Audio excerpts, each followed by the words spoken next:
Welcome to a new episode here in the Energy Bridge. We have the pleasure today finally having Nicola after many attempts. So we are very happy. Another classmate from the master. We could start this episode congratulating Austria because they got the ticket for the football, for the World Cup. In US.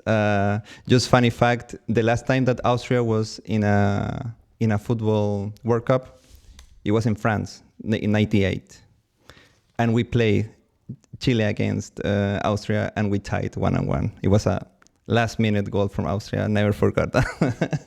But congrats because now you are in the World Cup. So welcome Nicola. Thank you for coming. Thank you very much for the invitation.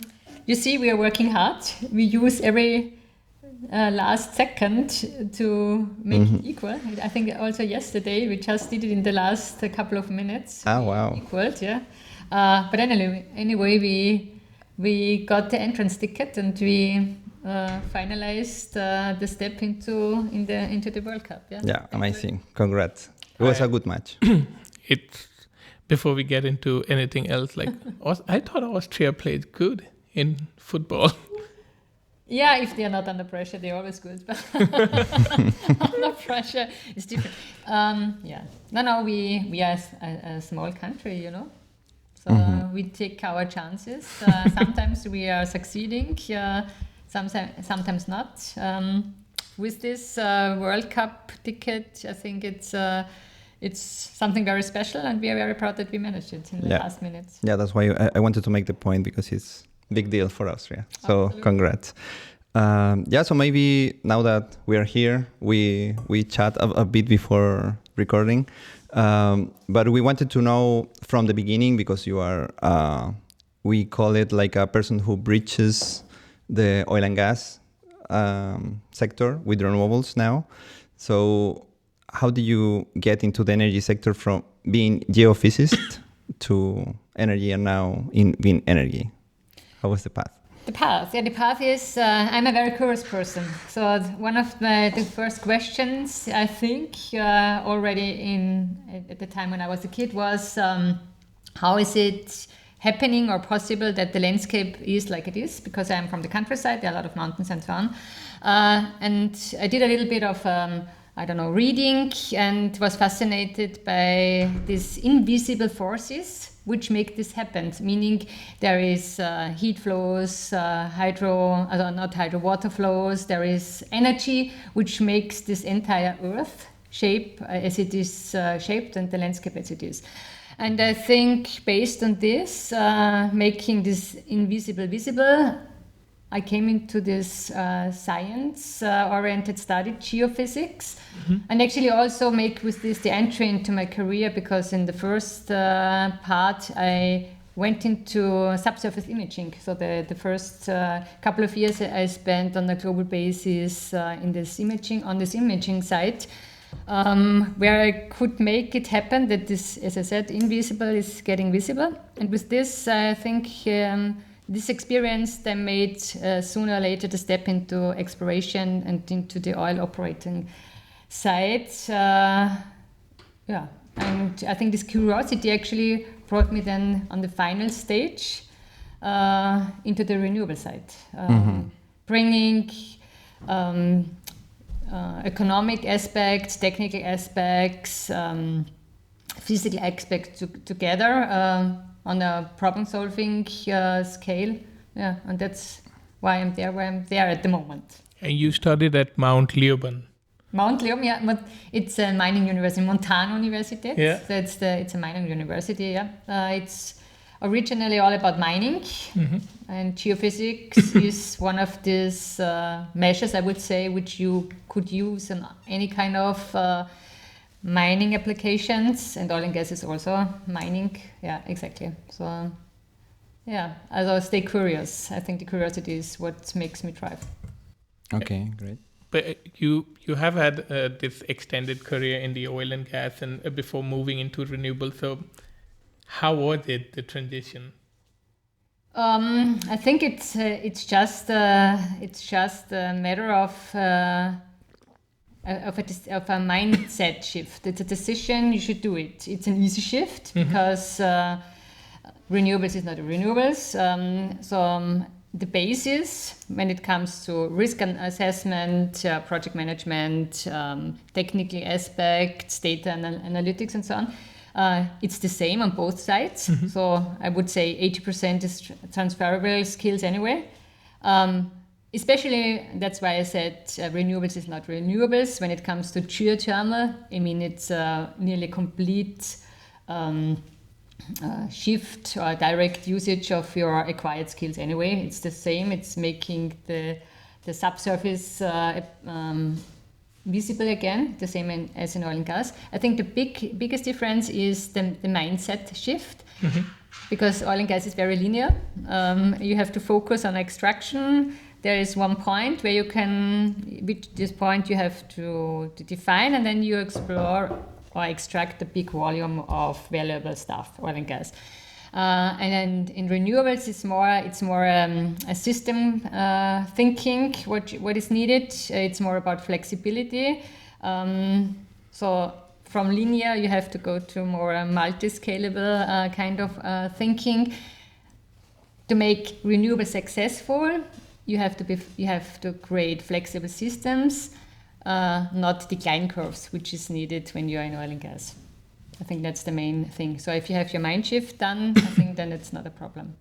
And what was the driver of this shift?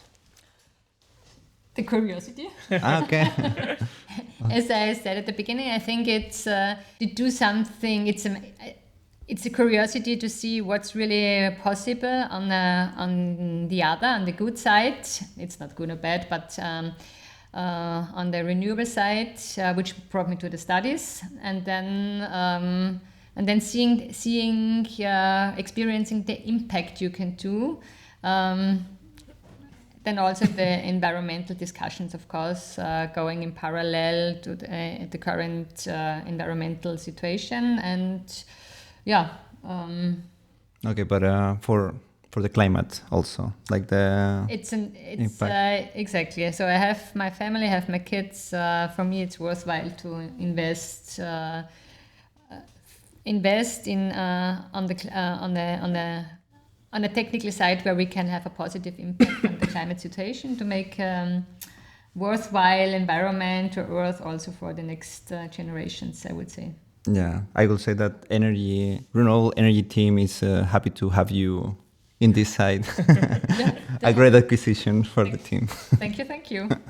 But also, because energy is still energy, and there's a big side of it still goes with the oil and gas, and you have worked extensively there. So what would you say your key contributions were, or key projects that you did in your career from? At the beginning, it was all about very classical approaches. Take the best economically driven approaches to get oil and gas from locations where we didn't find them before, so creating projects. But on a later stage, of course, digitalization, de-risking the project via digital twins. I think that's maybe what I was striving, I was working in, or did an impact in before. And then on the very last stage, also how to transfer actually knowledge and skills from people into newer business models. So how to upskill and think and create solutions to use and reuse the extensive experience in oil and gas for new business models which are maybe upcoming in oil and gas, and therefore also already having a look into the renewable side. What can we use and transfer into the renewable side? Which kind of business model would make sense to decarbonize also the oil and gas business, because also there, of course, is you can do a lot to decarbonize. To find strategic approaches in this aspect. Yeah, and from inside the sector, from oil and gas sector, the carbon capture played a key role. I mean, it's in the plans for the future, the CCUS or CCS. It's a key role. depends on the country you're in, but it has to have a key role because it helps us to store the CO2 which we are normal, also in a very natural way, getting out when we are extracting oil and gas, and we have to store it somewhere so that we can decarbonize also this kind of business. Yes, it's a key role for the future. It's a must. Just has to find a solution on site so that it's applicable all over the world and all over the locations. I mean, currently we are in a quite lucky situation in Europe because we do have geological formations in the northern sea side, so like Norway, offshore Norway, UK and so on, where we have huge reservoirs which we can use to store the CO2 there. Yeah?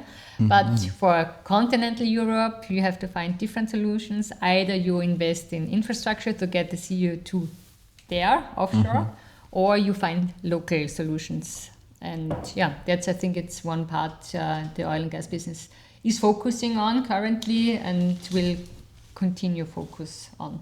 In Austria, it was banned, right, until last year to store. Is it open now? I'm not quite sure. Since I'm left the business, yes, it was banned due to uncertainty in the corrosional effects on the wall and the pipes and so on. Yeah, borehole. Yeah. I think they have relaxed something, but I'm not sure to what extent. You have to find also the right geological deposit for usage and so on. So I don't know. Yeah. Just parentheses, because the three of us went to China recently in different trips, but still, and we had a class in Wien University where they said that they are exploring like synthetic fuels for airplanes. And they are putting or setting the factory to produce it next to a coal-fired plant or something. Yeah. Because they can capture the carbon and they can utilize it just on site to create synthetic fuels. And interesting thing, they are following the European goals to make their aerospace clean.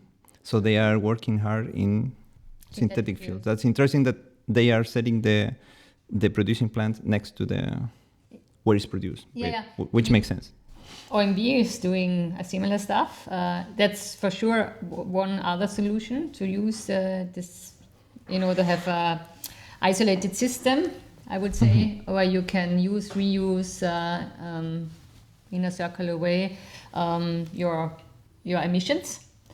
Make something positive out of it. And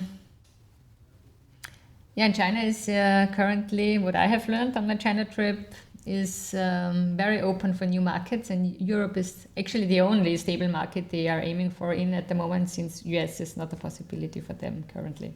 Yeah. So they invest a lot also on the renewable side to make the standards comparable or equally to the European system. So also with certificates, ESG, documentations, whatever, so that they are really compatible and have the possibility to enter the market. That's what I've learned in my trip. Yeah, cool. I have one more question going back, and then we are only going to look forward. It's back, let's say 20 years ago or something, what was the apprehension or what were the oil and gas people thinking about renewables 20 years ago? 20 years ago, 20 years ago in, let me have a look, 20 years ago, there was, it was something green, something which you would not seriously consider 20 years ago. I think 15 years ago, around there was, or 10 years ago, there was already a kind of peak or some kind of growth seeing on the renewable markets.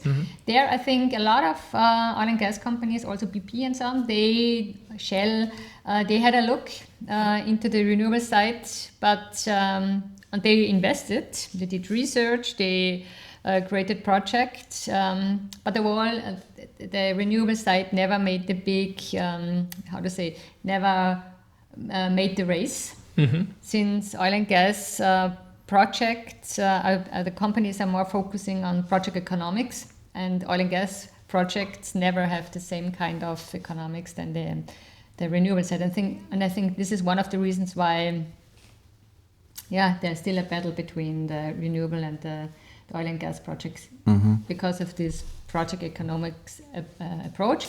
And out of my experience, I can say this is for sure one of the biggest hurdles to manage for within an oil and gas company for the renewables projects, because you always have to you're ranked on your portfolio in your portfolio approach. You always have to beat against the oil and gas projects, and it's hard to manage. Yeah, and making memory 20 years ago, maybe it was early 2000s, the boom in Spain, because they started with solar. Then in 2010 it was higher because I met Erasmus in these periods in Spain, and it was just like starting to be a boom, but it was in the Iberic side, more solar. And then they had the sun tax and then all the story after, but it was like 20 years ago starting, I think, like being viable economically. 8, 9, 10. Kind of. I think it's more economically viable, yes, maybe, but not really compatible with oil and gas. No, it's But I think what was underestimated from the oil and gas side, which is currently the case, is really the speed of cost deflation. Because now, with batteries, the PV panels, wind, whatever. So it's really, cost is going down. And now we're getting more in a range where we can more compete. I think that was underestimated. And I think also the pressure from the society was actually underestimated. I mean, now currently we have a little bit of a backlash, but I think in the last couple of years also the society was enforcing more openness for doing something for the climate. I think this was also underestimated, or still maybe is a little bit on the oil and gas side. Yeah, and going into that topic of how people perceive the renewables, is there a project from Wien Energie on a how do you call it, the landfill, right? So how was that experience with the local community, and if is that idea replicable in other countries? Yeah. I think it's a very, very useful blueprint, I would say. Yes, Wien Energie has it. It's the Schafflerhofgasse. Because this is used land. It's a brownfield a position. It's not greenfield. It's already used. You use it for something positive now. And I think as long as you are technically flexible to accept that the terrain is not straight and so on, and if there are also clear regulations, since a reuse of this kind of sites has a quick approval time, I think that's something you could roll out all over CEE, especially when it comes to, old mining areas and so on. And we also have in plan another project in Austria, which is also in an industrial area where the land is used for something else. Currently, the population around is used, that there's some industrial things ongoing, and they perceive the reusage of this already used area for a positive climate project as very positive. Okay. So I think it's one option to have accelerate decarbonization. Yeah. Good to know. Yeah, and just talking about the urban area, geothermal is getting to be more and more prominent proposition for all the urban areas. I saw also in Amsterdam they have been evaluating it. In Vienna, there's already one of the big one being done. What do you think that what are the seismic risk? Because in urban area there's so many people, and then are there any risk affiliated with geothermal project being in the urban areas? It all depends on the geology, I would say. In Vienna, we have a very special situation, a very positive situation. We are not on a high-risk tectonic system. We do have a lot of sand bodies in the underground, which we can use for this geothermal application. And we have, it's the Vienna Basin, we have experiences from the oil and gas side. Because OMV was drilling there, 4,500 wells into this ground. So there's a very good understanding how the world underneath the geology is looking like. So that's the one thing, which makes it very attractive to go there now, since we do have a de-risked model, since we have so much information, to go there from the geological point. And the second thing is why Vienna has very, very good preconditions is we do have this district heating network, one of the biggest actually in Europe, which you have to use or can use immediately. So two components are going together. The one is this very good geology, on the other side this district heating network. So coming back to thinking of is it anywhere else also possible? Yeah. You have to check, I do know that within Austria, other basins were analyzed where the risk is higher and cancelled again. When it comes to Europe, it's the same. You always have to think: do we have this distributing network, heat distributing network, and do we have the geology right? Budapest, for example. Would be in a very beneficial situation due to the geothermal grading, because the geology there provides higher temperatures, so we could use it for really very easy to get high temperature water out of it. But there we do know that this seismicity, so the seismic risk is high. So you could do it with monitoring, AI approaches, more maintenance, but it's more risk attached to it. So you always have to check, the geology, and you also always have to check if there is a distributed network. It's also Wien Energie looking into geothermal? Outside of Vienna? Or in Vienna or somewhere? No, it's done. It's done. Yeah, okay. The geothermal, it's done with in combination with OMV. Yeah. Last 1 year ago, you started to drill. 1 year ago, we started to drill, and it was on the 22nd of August. We finalized the first test very successfully, and we have proven that the water has the right temperature, we have the right amount of volume of hot water, and we can continue with our strategy. It's the company is called TEB, joint venture, oil and gas, with the utility. Yeah, I just want to go a bit deeper with geothermal because I find it so elegant and clean and sophisticated. And in Chile, we have a lot of potential because of the volcanoes, but we also are a seismic country. So I want to make the difference also for the community, the difference of geothermal to generate electricity, to use it as a direct heat. So to generate electricity, you need deeper holes, right? Just to deeper holes, you need higher temperatures. Let's call it like this. The temperature makes a difference.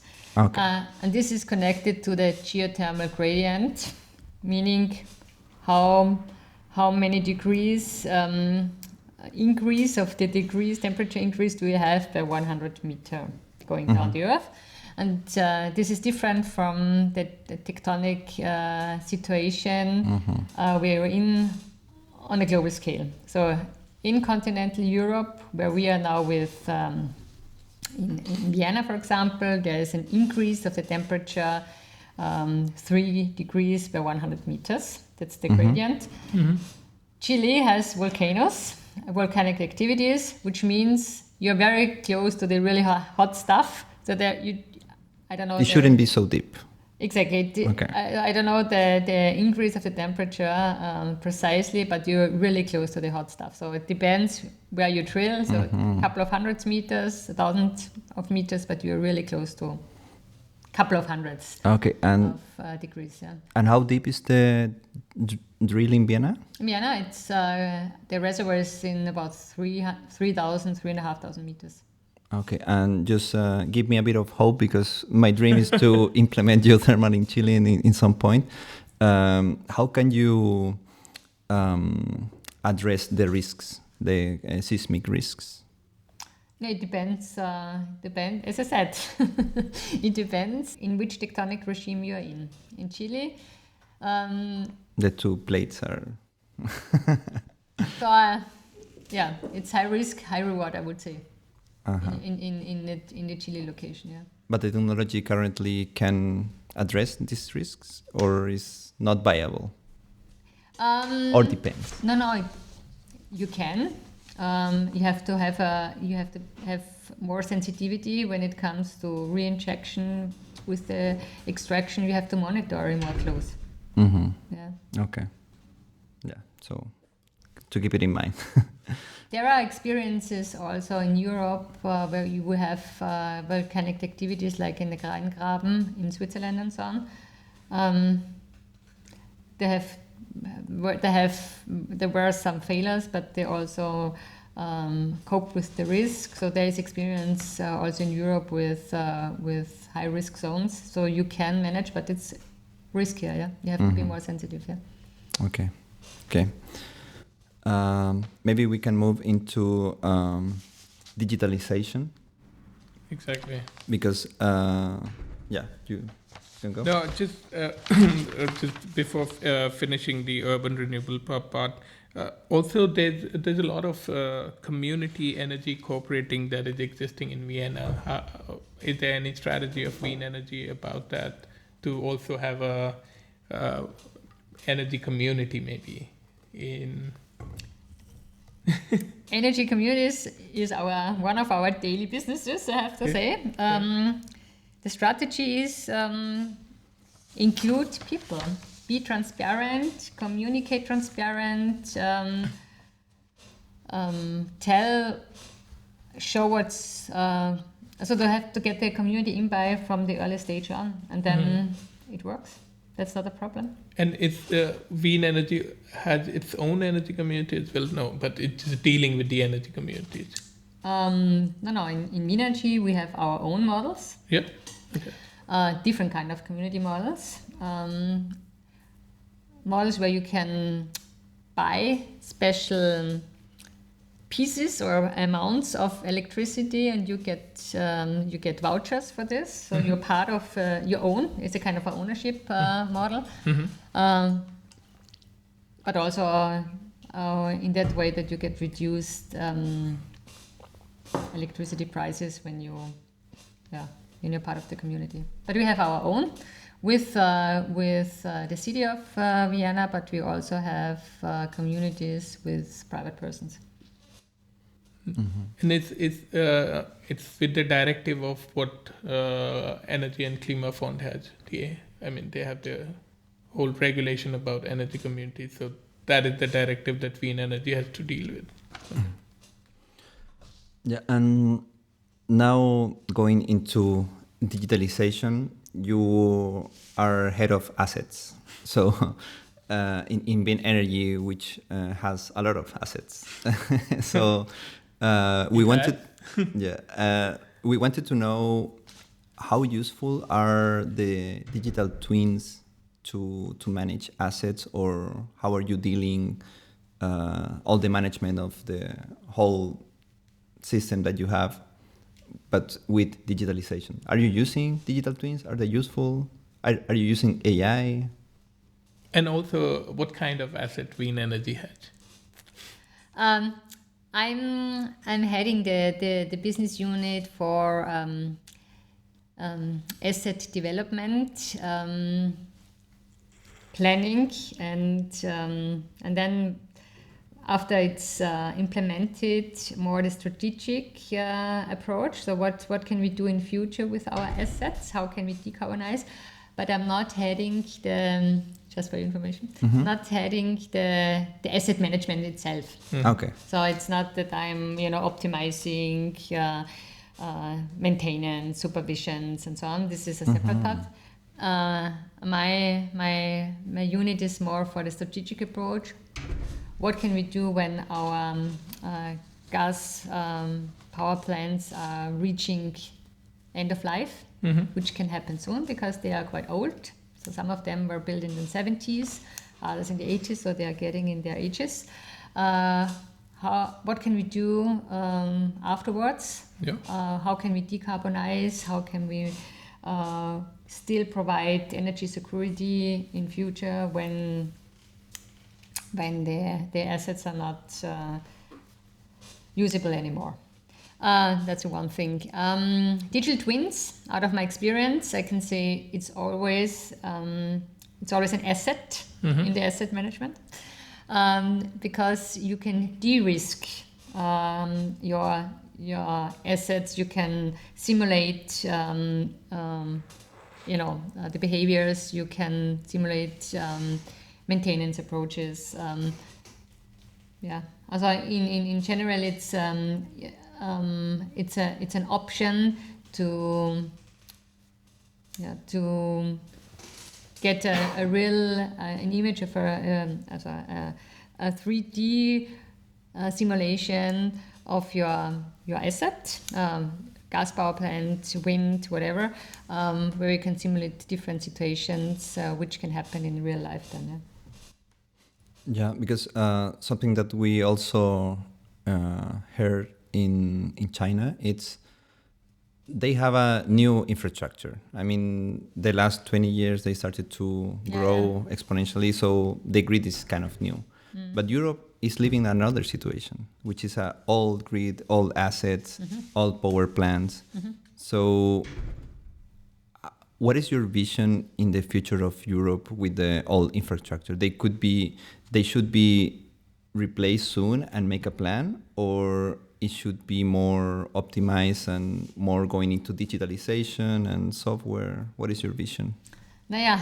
I think the best approach would be to push digitalization first and then optimize old infrastructure or the old assets. So first go for digitalization, connect the assets, make a better flexibility in your connections, and then you go for if you're a new infrastructure or renew the old one. I think that's, but you have to invest in both, of course, yeah. Because you can kick the ball as much as you want, but at the end you have to update the grid or change. Absolutely, but first you have to connect and to get the information out, and then you can be very much more precise where it's urgently needed to renew first, and so you can prioritize. Yeah, that's a good approach. Yeah. And what is the strategy for Wien Energy? And we heard about a new acquisition as well for wind asset. So overall strategy for the assets at Wien Energy, and what was the new acquisition, if you could tell us about it? So the key message is Wien Energy is providing energy for the city of Vienna, which has a clear goal that it has to be decarbonized in 2040.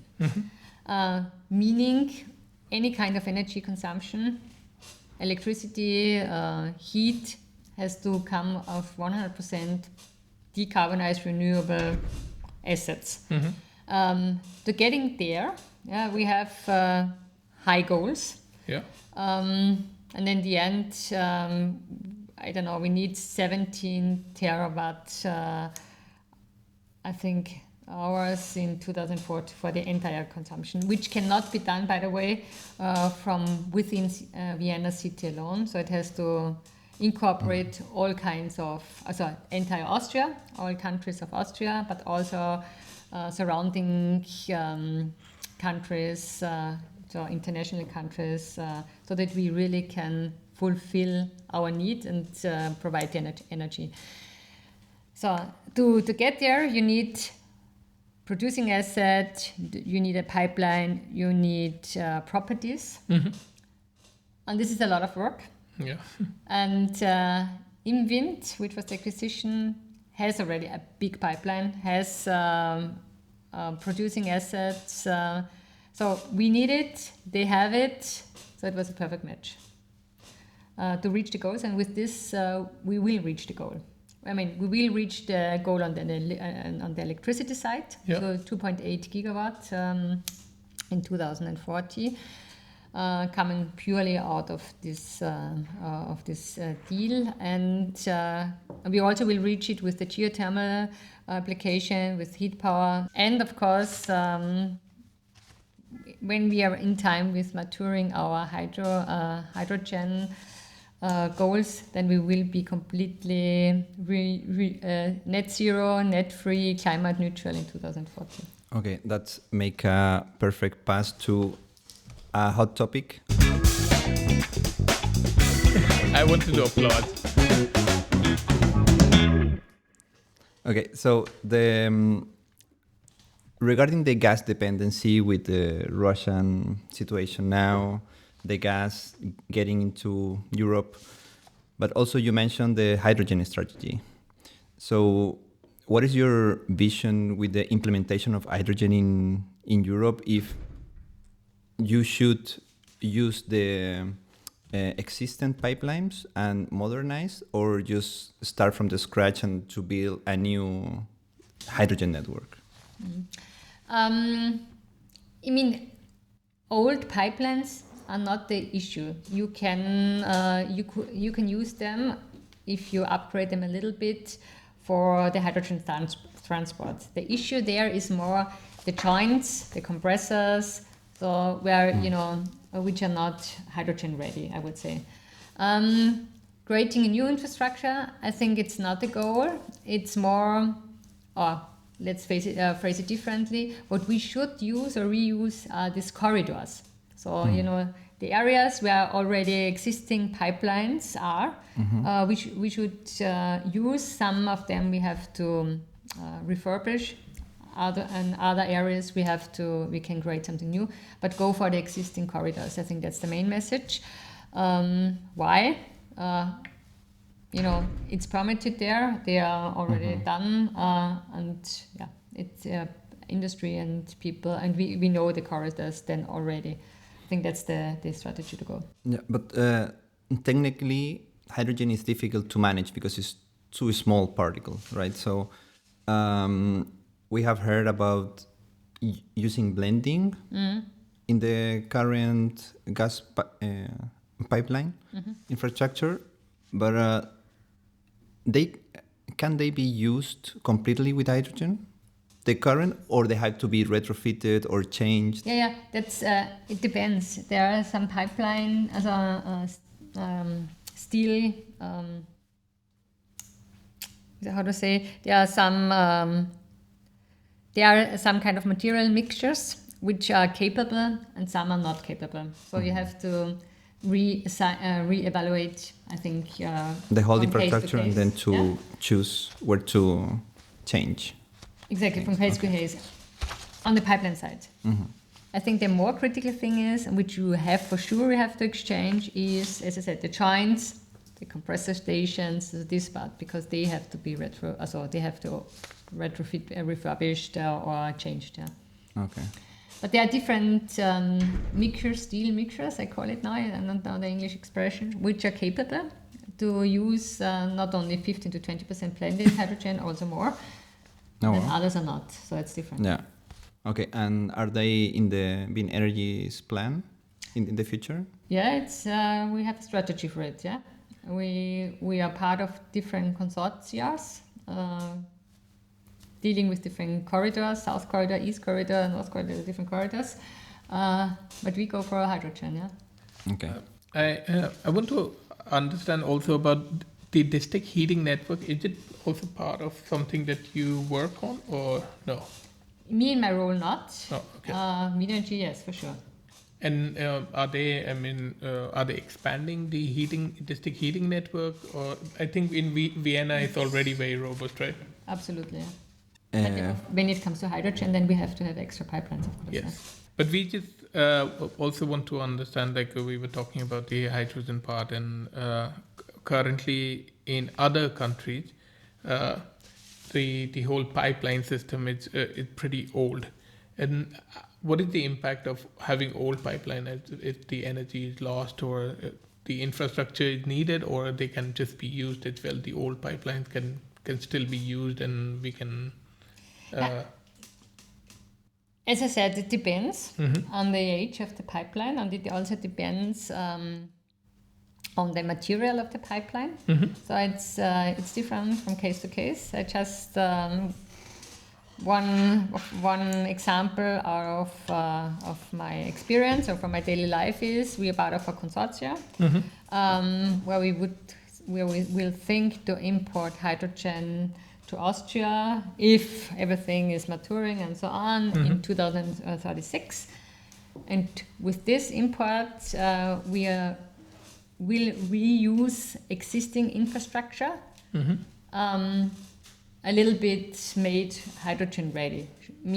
Partly they have to be refurbished. I don't know, made it hydrogen ready, but reusage, updated pipeline infrastructure.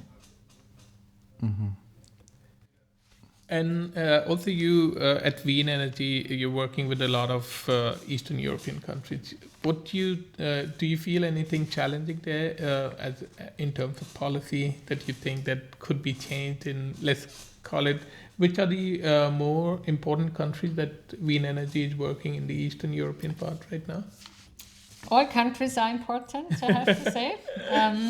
But I think the key issue is some of them are in the EU, some of them are not in the EU. Yes.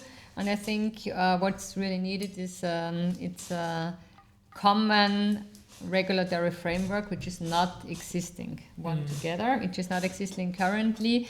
To speed up the process, this is what it's needed. And it's also needed one constant tariff, net tariff or feed-in tariff, any kind of electricity tariff, because then I think for investors it would be more attractive to go there because it de-risks, of course, your capital allocation. So common legal framework and maybe a common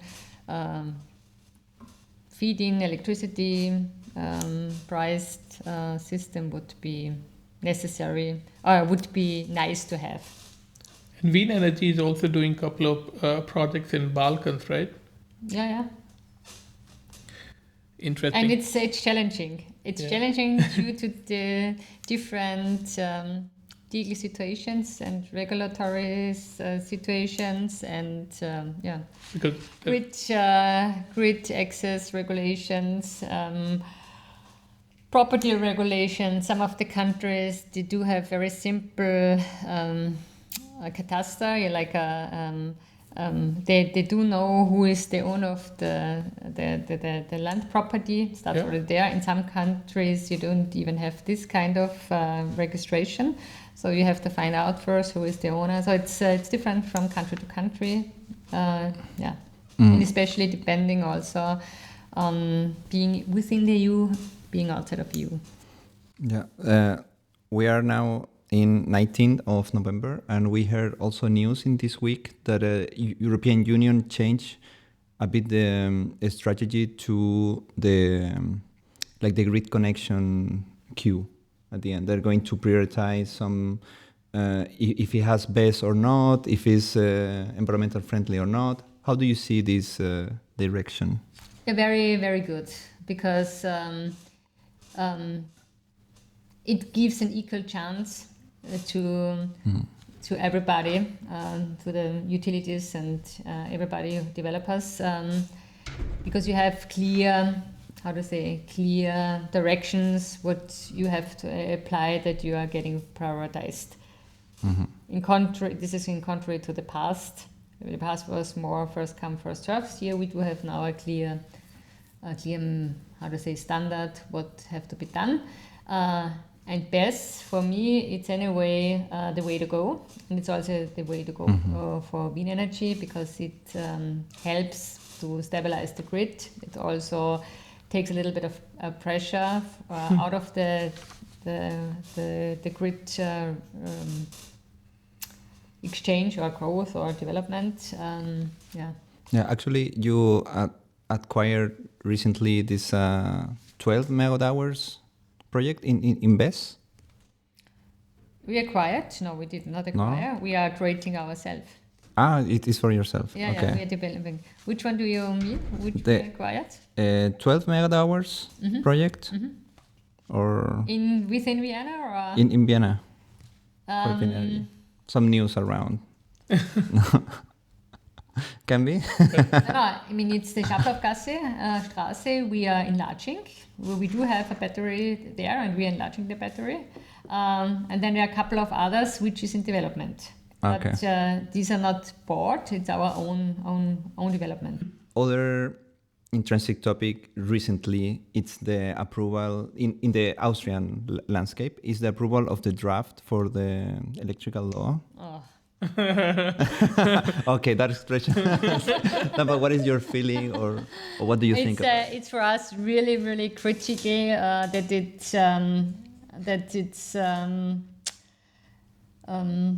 it will reworked a little bit on the favorite to our side, to the developers and utilities, because it makes it really hard to invest further in future.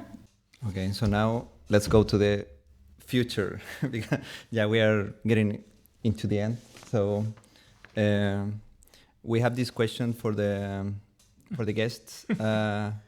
What would you do with 100 million euros to accelerate any transition? Apart from giving it to us.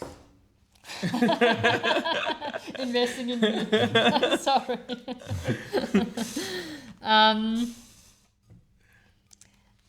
Me as from Wien Energy focusing on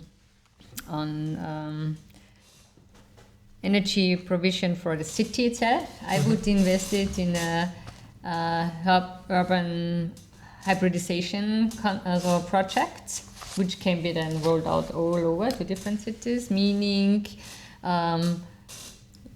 solar, geothermal, and digitalization. So this package to make it more, more standalone kind of energy provision system. Okay.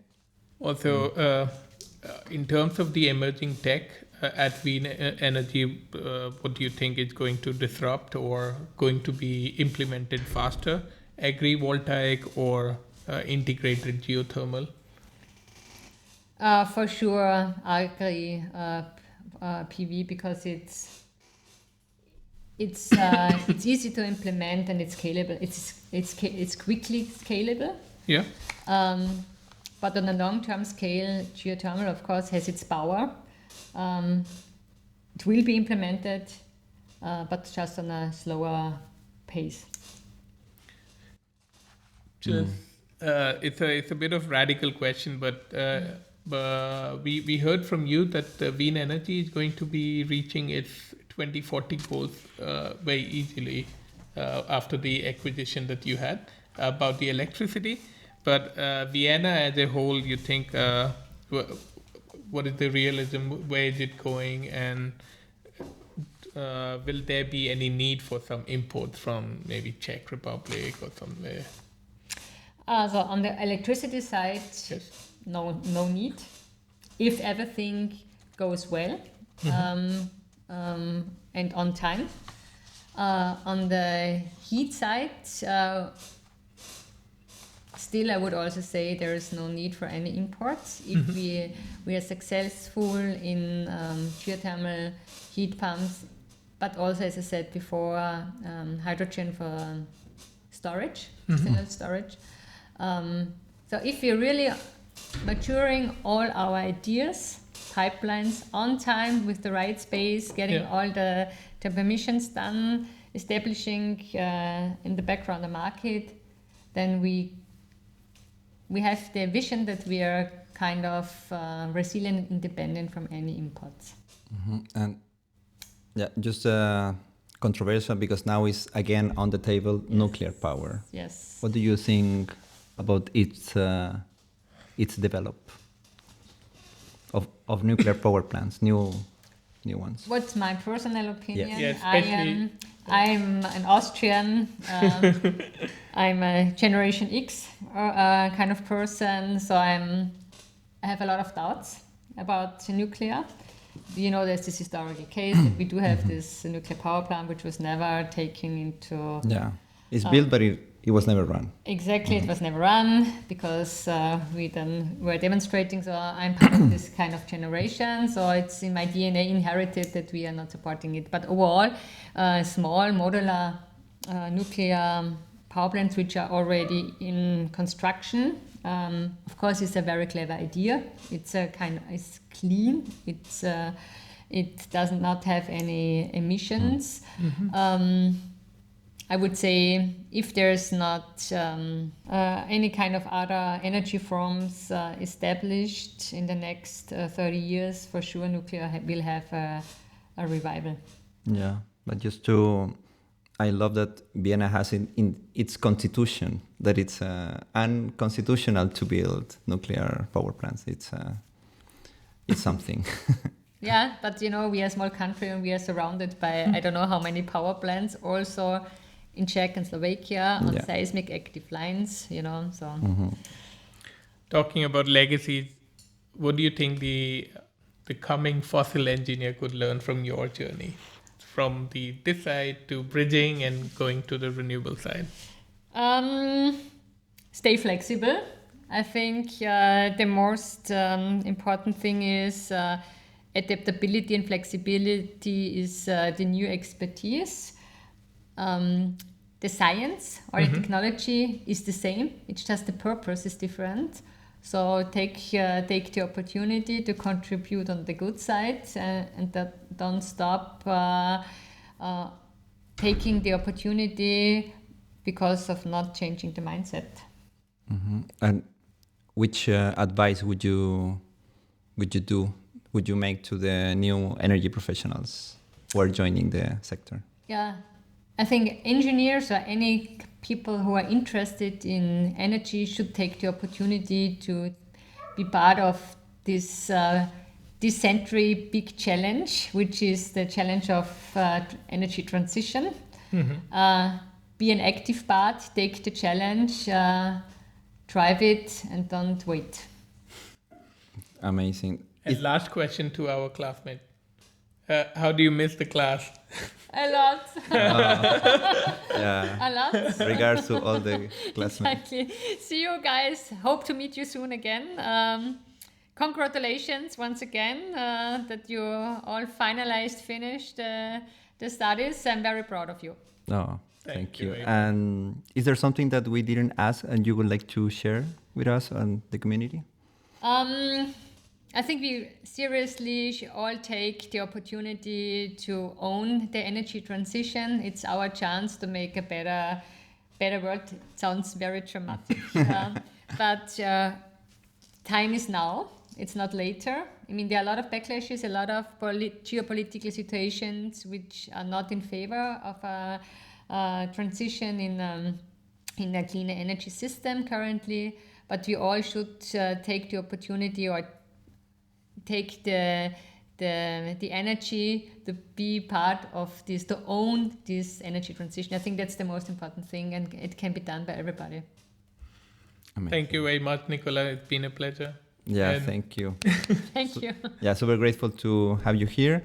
Thank you for the invitation. Maybe we can have you again in the future or in the energy forums that we are organizing. After the next acquisition. Yeah. Anytime. Yeah, and also thanks to the community for watching the interview until the end, and stay tuned for future episodes. Ciao. Thank you. Bye-bye. Bye.